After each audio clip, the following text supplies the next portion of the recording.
नमस्कार साथियों, स्वागत है आपका मेरे यूट्यूब चैनल में।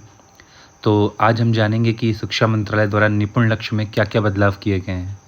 पहले टाइम बाउंडेड था कि बच्चा इतने शब्द प्रति मिनट की रफ्तार से दिए गए वाक्यांश को या पैराग्राफ को पढ़ सके, परंतु अब जो नया निपुण लक्ष्य है उसमें ये है, कक्षा 1 में मौखिक भाषा का जो लक्ष्य है, पहला है कि अपनी आवश्यकताओं, परिचित व्यक्तियों एवं परिवेश के बारे में मित्रों, कक्षा शिक्षक के साथ बातचीत करना और प्रश्न करना।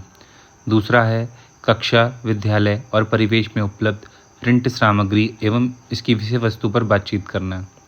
तीसरा है कविताओं एवं गीतों को हाव भाव के साथ सुनाना।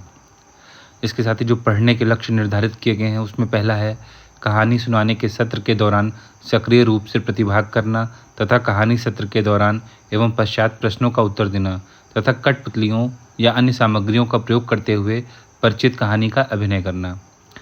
पढ़ना में जो दूसरा लक्ष्य है वह है नए शब्द पढ़ने के लिए संगत ध्वनि का उपयोग करना। तीसरा लक्ष्य जो है आयु उपयुक्त अज्ञात पाठ में से कम 4 से 5 सरल शब्द सहित छोटे वाक्य पढ़ना। इसके बाद जो लेखन के लक्ष्य निर्धारित किए गए हैं कक्षा 1 के लिए, उसमें पहला है परिचित संदर्भों, कहानी, कविता, पर्यावरण संबंधी प्रिंट आदि में प्रयोग होने वाले शब्दों में मात्राओं के साथ परिचित होना। दूसरा जो लेखन का लक्ष्य है लिख कर या चित्र बनाकर अर्थ समझाना, अपने कार्यपत्रक या बधाई संदेश में नाम लिखना, पहचानने योग्य वस्तुओं, व्यक्तियों का चित्र बनाना। ठीक है, इसके बाद में जो संख्यात्मक लक्ष्य नए निर्धारित किए गए हैं उसमें पहला है 20 तक वस्तुओं की गिनती एवं संख्या पहचानना। दूसरा है अपने परिवेश, आकृतियों और संख्याओं में सरल पैटर्न की पहचान करना एवं आगे बढ़ाना। तीसरा लक्ष्य संख्यात्मक में है दैनिक जीवन की स्थितियों में 9 तक की संख्याओं के जोड़ और घटाव का उपयोग करना, योग 20 से अधिक न हो। चौथा संख्यात्मक में जो हमारा लक्ष्य है अपने परिवेश में 3D आकृतियों, ठोस आकृतियों के भौतिक गुणों का अवलोकन और वर्णन करना, जैसे गोल, समतल सतह, कोनों और किनारों की संख्या आदि।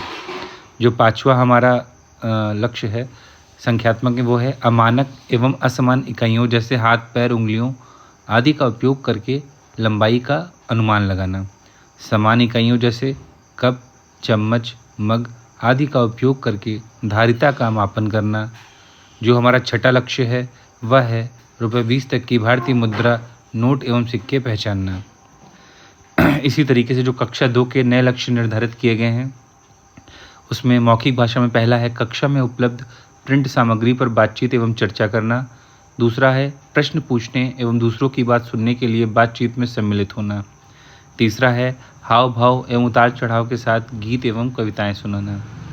और चौथा जो मौखिक भाषा का लक्ष्य कक्षा 2 के लिए है वो है कहानियों, कविताओं, प्रिंट आदि में आने वाले परिचित शब्दों को दोहराना।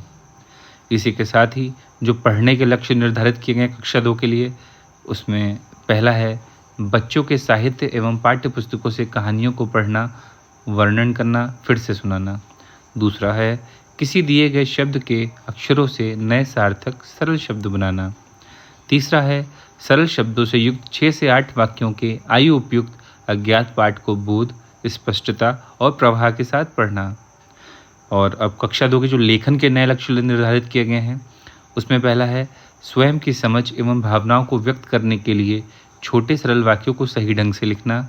दूसरा है पठनीय लेखन के साथ 4 से 5 छोटे वाक्य लिखना। अब हम आते हैं संख्यात्मक के जो लक्ष्य निर्धारित किए गए कक्षा 2 के लिए उसमें पहला है 99 तक की वस्तुओं को गिनना और संख्याबोध होना। दूसरा है विभिन्न आकृतियों और संख्याओं से नए पैटर्न बनाना। तीसरा है दैनिक जीवन की स्थितियों में 99 तक की संख्याओं का जोड़ एवं घटाव करना, योग 99 से अधिक न हो। चौथा है गुणा को सरल जोड़ एवं भाग को समान वितरण बंटवारे के रूप में हल करना तथा 2, 3 एवं 4 के गुणन तथ्यों सारणी का निर्माण करना। पांचवा हमारा संख्यात्मक में जो लक्ष्य है वो है आयत, त्रिभुज, वृत्त, अंडाकार जैसे 2D आकृतियों की पहचान करना एवं उनका वर्णन करना।